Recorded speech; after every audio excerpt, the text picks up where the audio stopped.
What's up, ladies and gentlemen? It is the Q Dog coming around for episode 48. Little pregame note here, as I am still in post-op recovery, so we got the ladies working the studio. Pretty interesting episode here as I was in the studio to listen, and my wife was just talking about things that she didn't sign up for. And yeah, it's gut check time, but it's all in an effort to help you in your journey. Just celebrate the wins and the losses with us in our journey, and hopefully it makes your journey better. And don't forget to reach out to us via email, coach@manvsmarriagepodcast.com, and also check us out on Facebook at MVSM Podcast. Hey, got mad love for y'all. Have a great time listening to the episode. We look forward to more of your continued feedback. Until next time, roll tide. The podcast. How good do you want your life to be? It's truly about becoming the best version of yourself that's possible. This is Man vs. Marriage. The podcast. Welcome back to Man vs. Marriage. This is Coach Rita. I didn't introduce myself last time, and I have the honor to have Jeannie here. We're just going to continue our conversation in dive right into the marriage aspect of how do you all do this? 8 kids, 3 kids with autism. Where do you guys have time for each other? Like, where do you guys, I guess the best question to ask right off the bat is, how did this affect your marriage? Depending on what time frame you're looking at, it's Right. been a different effect the whole ride. When we first found out about the autism with Hannah and Kirsten, I disengaged from everything and went straight into, how do I fix this? Mm-hmm. And he was working 2 jobs and trying to do what he could to keep his sanity outside the house. Right. So we kind of just floated in the beginning. We were married, but we were just kind of in the same house going through the motions, and every now and then, you doing okay? Yep, I'm good. You good? Yep, I'm good. Okay, cool. And we kept going. When Hunter's diagnosis came out, I think that hit Quincy the hardest. So did that come out after you already knew about Kiki and Hunter's came out last. Hannah? Oh, okay. Hunter was 8 when we got his diagnosis, because he was born hard of hearing. Right. And a lot of the behaviors that's right. were the That's same. what you said. So right. the symptoms and behaviors were the same, and they missed. The doctors missed it. We missed it. Honestly, I was so focused on Kirsten because she took the worst turn that I kind of didn't even think to look for stuff with him. Right. And I was pregnant constantly. Yeah, Quincy went into complete denial because we had already been hit with hard of hearing. Right. And he's the only boy. And at the Right. time, that was difficult because I was pregnant, and we found out again we're having girls. And it spun him for his son to have these issues, because Right. that's his legacy, his namesake. Which is huge, by the way, It for is. Quincy. It is. Just, I'm putting that out there. I think so it that is for people- most guys. A I think lot it of is guys too. want a son to carry on their Right, name, which I right. understand. He and I were kind of just floating along for a long while. We were together, but we weren't together. How long would you guys say you were just kind of like idle? Would it be idle or disengaged? Would it be 10 denial? years. 10 years. Easy. Just because we had the constant pregnancies, which I'm not saying it's a bad thing, but it's a toll. Yeah, I'm emotional all the time. right.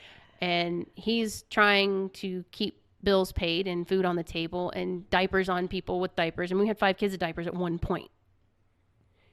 That was an insane task all in itself.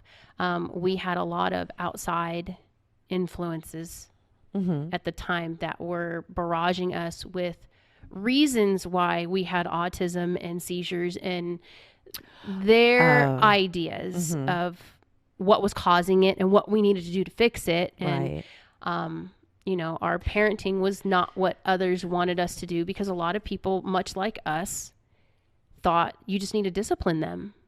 That you'll fix it. Just discipline them. Okay. Well, when you find out that the kid you've been disciplining for 5 years is autistic, so disciplining was not the right thing to do. Right. It crushed both of us. Right. The realization of what I was taught doesn't work here. Mm-hmm. And I think so many times people, you know, outside looking in, you know, they come at it with, It's just a tantrum. right. I mean, they say things like, Smack that they just kid, need to they just need to give 'em discipline time out. that kid. It's all like a behavior kind of thing, and everyone is so free to give their opinions and thoughts, when really I think back then it was something that was, I don't want to say very new, but it wasn't like it is today. No. I don't think, but you know, I don't know. I'm living it there's- through your guys' eyes. There's still that hang up and that stigmatism of, well, everybody has autism now. Right. And people look at you thinking you're using that to your advantage. Okay, let me just put it on the table. There is no advantage to autism. I do not care if they are a savant. I do not care if they are the lowest on the spectrum. There is no advantage to this.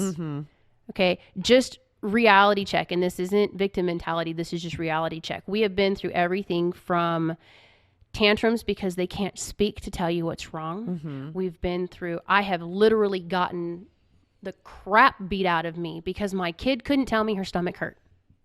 Right. It's that simple. We've had moments where, like right now, Hunter is at the age where he's 18. 18 means I'm a grown up and I need to Right. get my license and drive a car and have a girlfriend and, you know, get a job.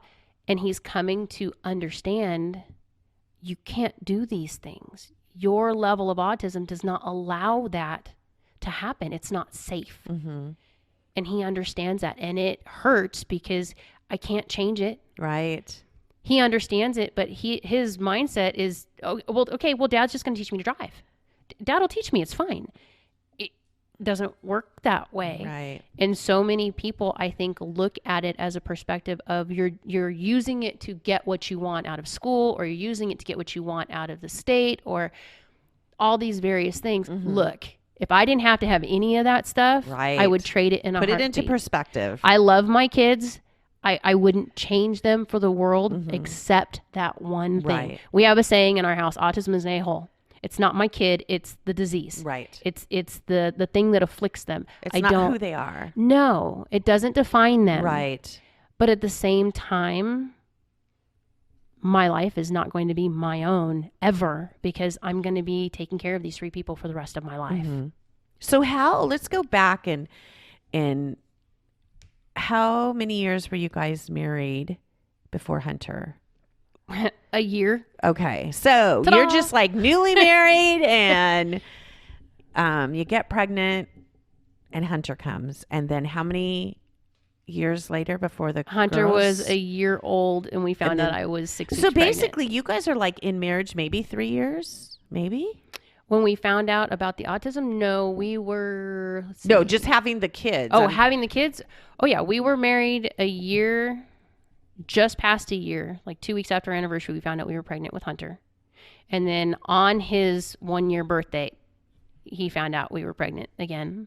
And then 3-4 weeks later, we found out we were having triplets. So like you're a newly married couple, really, and you have 4 children. Like, how do you wrap your head around that? And I know you said you guys were pretty much in denial for like, right? Denial for like 10 years and in all of it because you were just going through. We just wanted to get through the day. Honestly, Going through the motions of we had what- so much going on at various times and different. autism wasn't the only thing that was affecting us. Right. There was so much going on with everything else. Now, that, I just want to put it, not a disclaimer, but I just want to put this out there that you guys have always planned to have a big family. oh yeah, From no, the get-go, we right? knew I from, mean, from the beginning. See, I knew that too, but I just wanted to put that out there just so that people are like, Okay. oh my gosh. In honest truth, it's my oddity, but I can't do odd numbers. So when we got to Ashland and we had 5, let's just try one more. Okay, well, 1 turned into 2, and then it was like, okay, that's 7. Let's try one more time. That last one, the doctor told us if we do it again, we'd be choosing between me or the baby. And that pretty much shut everything down. Right. If we had our way, we would probably have a couple of more if we didn't have everything that's already currently on our plate. I remember you guys saying that. I'm thinking to myself, okay, this is me, because everybody lives their life differently, right? What the hell? It's just my own personal thought. You know, me coming from, I only have 2 kids. What do I know? Well, I have an older sibling, but we're almost 6 years apart, and I was lonely growing up. Well, heck now, you aren't lonely anymore. Dude, none of our kids will ever be lonely, but that's the beauty of it. And everything that has happened and transpired over the years, in the last 2 years, all of a sudden, they're like the closest they've ever been. They, even in their differences, they have each other's back. They take care of each other. It's such a different dynamic now. It's like, okay, everything that I wanted in the beginning is just now starting to come together. Right. But we had to go through hell to get here. But it's So how would you say, okay, so you went through the marriage conference and the reality of where you both were at, like, set in. So what was it in you that said things have got to change between you and Quincy? I'm not talking about the whole aspect of the kids and everything, but just between you and Quincy and everything that you guys have gone through for the first 10 years, then you get to a point where it's like, okay, like, what was it in you that decided? we got to a point where we just weren't connecting. And Quincy and I have had a non-negotiable from day one: divorce is not an option. Right. We will do everything we can until there's nothing left to do before either one of us will sign on a dotted line. That was from the beginning. And so that's kind of where the rubber met the road. When Hannah and Gracie both went in the hospital at the same time and everything in our life exploded, I hit my breaking point. And I finally had to come to terms with, for myself, I felt like I was doing this by myself. Because he was working and outside the house and doing his thing to keep his sanity. He was working out a lot. He wasn't home a lot. Right. And that's not a dig at him. That was how he had to deal. And I get it. Because if somebody came and said, I'm going to watch the kids, I was gone. Right. I needed a breather. Even if it meant going to Walmart where all the crazies are and just feeling somewhat normal for a minute, that's what I had to do. That was my break, was doing my grocery shopping. That's how scary this is. But I was lonely. I was scared. I was terrified. I had so much on my plate. I couldn't do it anymore. And we had to come to a place of either we're going to do this together or we're not. And I didn't know which one he was going to choose. I honestly thought he was going to bail. Really? I did. I really did. Because going through all of that and not doing that emotion check, I carried all the guilt. I don't want to be a burden to him. I don't want to add any more to what he's going through. The same thing I'm going through. Right. If I add to this, it's just going to make it worse. He's going to feel even worse because he already, at the time, bills weren't getting paid. We had almost lost our house. We had all these checks coming against us. And yeah, we were getting food from the local food bank just to make sure the kids had food. He and I would skip. Right. Just to make sure they had what they needed. We didn't go out. We didn't date. We didn't do any of that stuff because you were so confined to your circumstances. And exactly. And for me, it was, I'm not going to guilt him. Once I unleash all of this onto him and tell him what I'm really dealing with, he is going to run for the friggin' hills. I know it. Right. And I already had that fear in the back of my head that he was not going to be able to come to the plate at this. It was just too much to deal with me. Not the kids, but just me. Right. Because by the time you and I had started getting into this, that was like dragging teeth. That I do not do change well. I do not do confrontation well for myself. Right. You put me in an aspect with my kids or my husband is a totally different animal. But for myself, I'll just deal with it. It's fine. Whatever. No big deal. So while you and I finally came to grips with, there's so much crap under here that we haven't dealt with. We pulled him in for one session. And I think that one session is what just cracked everything. The iceberg. Yeah. That cracked everything and got us to where the first thing we did was we made an absolute, we have to have a date night every week. We have to. I need to get out and we need to have a conversation. And it couldn't consist of, the rules were simple. Right. No finances, no children, Right. no discussing the house. It had to be, how are you? Where are you? What are you emotionally dealing with? You know, what are our dreams, our hopes, or whatever, but it had to be about us. And I think if I could just jump in just to say that I think sometimes we underestimate our spouse either way. We underestimate the commitment, the love, the understanding, the patience, that we underestimate when I'm ready to like release these emotions, these feelings, all of this stuff that we've stacked up throughout all the years. Just seeing you and Quincy, you know, process your way through it, work your way through it. You both were there at the end of the day for each other, more so than what I think you guys thought going into it. Because I think we underestimate that it's like out of a fear of being rejected. Because if I am really truthful and I am really honest with my feelings, and this is where I'm at, what is that other person going to do? Well, see, at the time when the triplets were, what were they? See, Anissa, I was pregnant with Anissa the last year you coached football. That was the turning point year. We figured that out listening to that last episode. That was the turning point year. That's the year that we came into the classes. That's the year that everything shifted. My parents moved. We had learned that 3 of our kids had been molested under our own roof. My dad had just found out he had cancer. And we literally just moved into our house like that week. And here I was 9 months pregnant with baby number 8.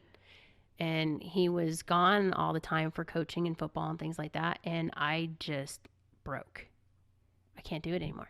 Right. You have to be here with me. I can't do this anymore. And it took me a long time to come to that because I felt guilty taking football away from him because that was his outlet. That was his release. Right. You know, nothing like standing on the sideline screaming at a bunch of guys watching him hit each other. It took all of his aggression out for him, and it was great for him, but it sucked for me. Right. I remember that. Oh. I remember coming to terms with understanding Quincy's view as far, and Quincy, you could definitely correct me if I'm wrong because you're sitting right next to me. In his mind, in the mode of being the man to protect, to provide, that was the mode that Quincy was in, is to provide. It was a job. So he was all in, and he didn't even like connect the fact that him being gone all those hours meant anything, because being gone all those hours was him providing. It was a paycheck. Right. So where was your issue? Like what was the reasons behind it? But then if you don't feel, it could be husband or wife, if you do not feel as though you are the priority in this relationship, of course you're going to feel like, I explained it, like being on the back burner. Like everything he's doing in his own mind is saying I'm providing for my family, but for you and how you saw it was you were just on the back burner, just holding out there because Quincy's just doing her thing or doing his thing. So until I think Quincy had an enlightenment of, oh, wow, I never saw it from your view, your perspective. Like, let me just step outside of myself for a minute and let's see where my spouse is coming from. Most of us don't take that time to do it because we are so focused on, well, this is what I'm doing. My husband falls in the trap. I don't know if it's like a man thing, and I don't want to, you know me, I never want to like stereotype it, but you know, my husband's the same way. You know, I work, I'm providing. It's like, this is what they're thinking, but it's like, but hello, where do I fit on this spectrum of your life? If you look at 2007, okay, the year that she was born, he was just getting ready to go into football. Mm-hmm. And for the season. And I was 2 weeks from my due date. It's like, no, that was the same year we got the diagnosis for both Hannah and Kirsten. We had back-to-back. Hannah had just had her shunt revised twice, 2 weeks before football started. We had just gotten everything stacked within days of each other. And I'm 9 months pregnant. So emotions are already here. And I lost it. I just broke. And it was like, either you're with me or you're not. And I think that conversation, we didn't have an argument. We had a come to Jesus moment where it was, I straight up asked him, do you want out? Because now's your chance. If you want out, let's just, and that was a non-negotiable for us. So for him, I think that was the light bulb that went off. It was like, okay, everything needs to stop. There's definitely an issue here. And then that's when we started looking for, how do we fix this? Right. That's when the classes came into play. That's when the coaching came into play. For me, it was just starting to realize there's an issue, but we didn't know what it was. Mm-hmm. And everything around us just kept telling us, oh, it's just circumstances. It's the autism. It's this. And it wasn't. It was that we never came to grips with, how are you feeling? This is not my fault. This is not your fault. We're not a burden to each other. We agreed to do this together. Right. We have a joke between the two of us, and we say it all the time. I signed a contract. Mm-hmm. I tell him all the time, when he goes through the surgery and he's like, I'm really sorry you have to. I signed a contract, dude. I signed up for this. I knew this. Right.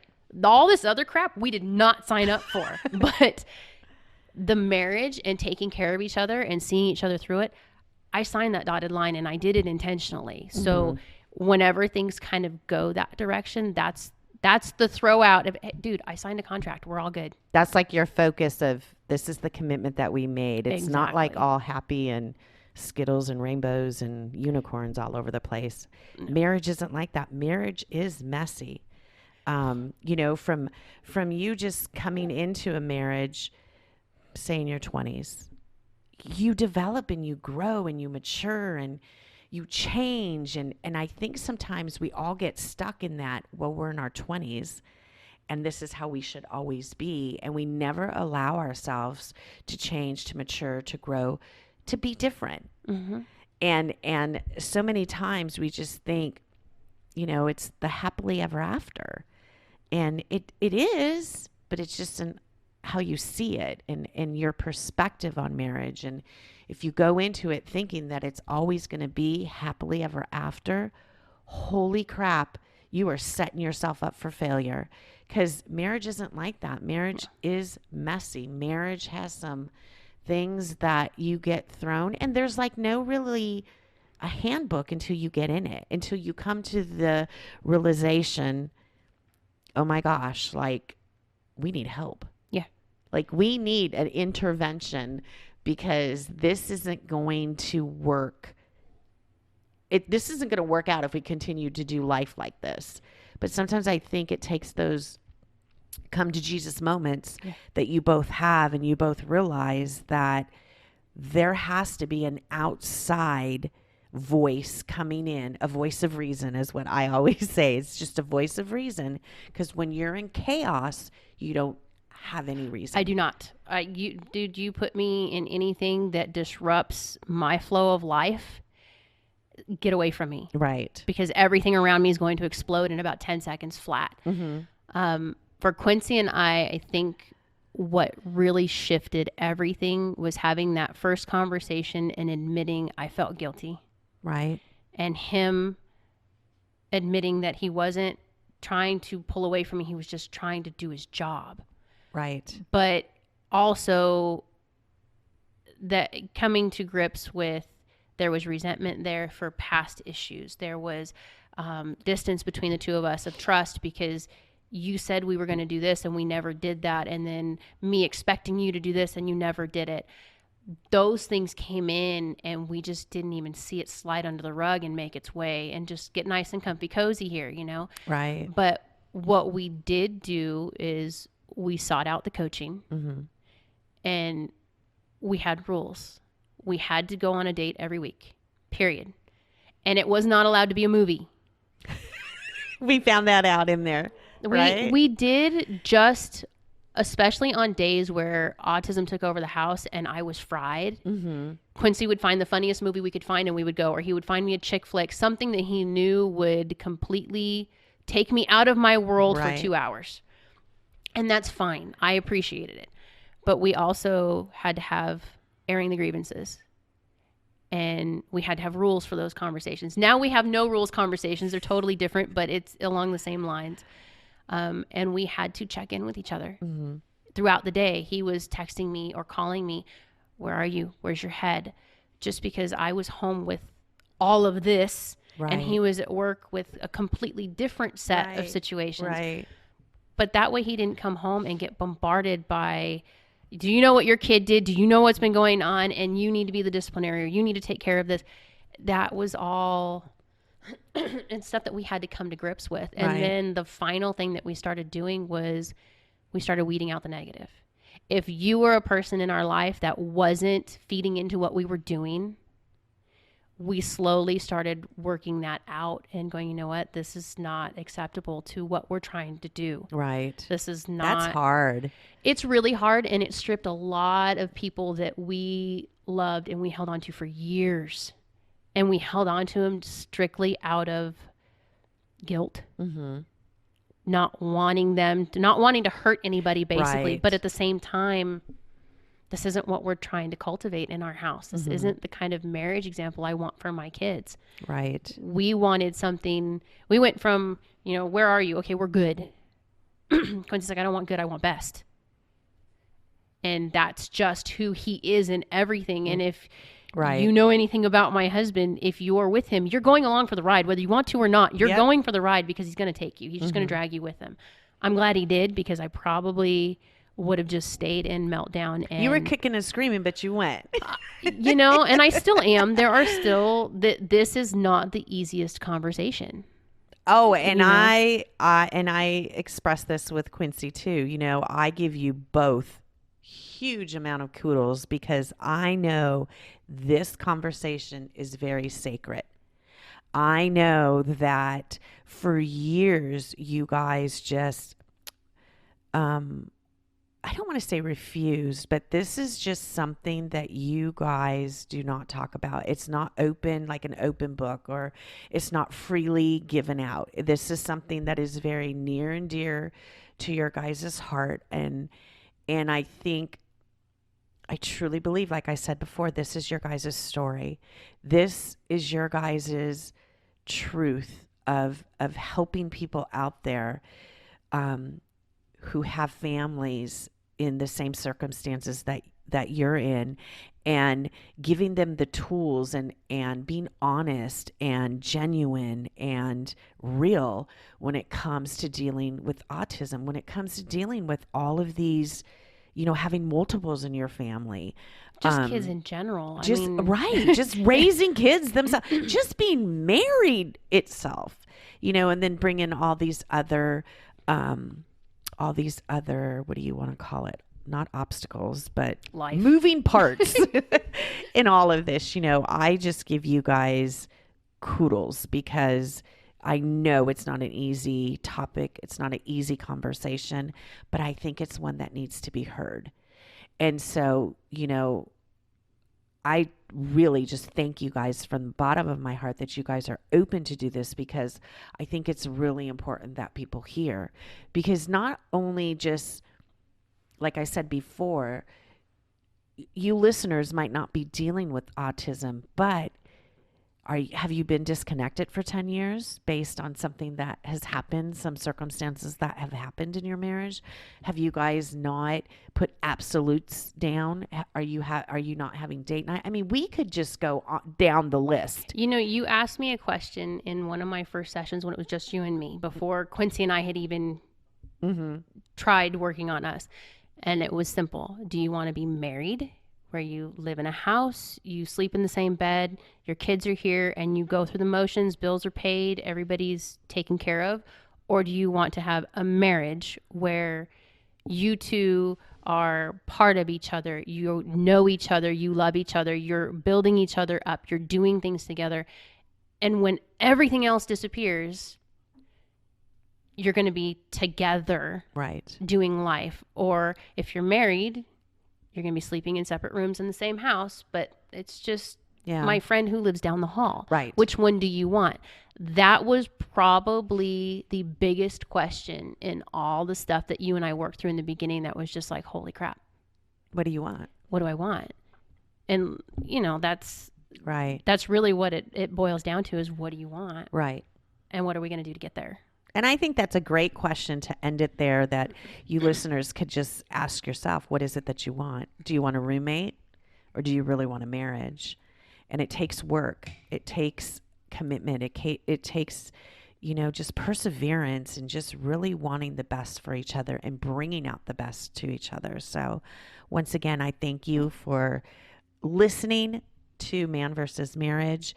We're going to continue this conversation, and I'm going to get in a little bit deeper with some good questions for Jeannie. And it's really is for the listeners, for you guys out there. So stay tuned. The podcast. How good do you want your life to be? You gotta live on purpose, for a purpose. It's truly about becoming the best version of yourself that's possible. This is Man vs. Marriage, the podcast.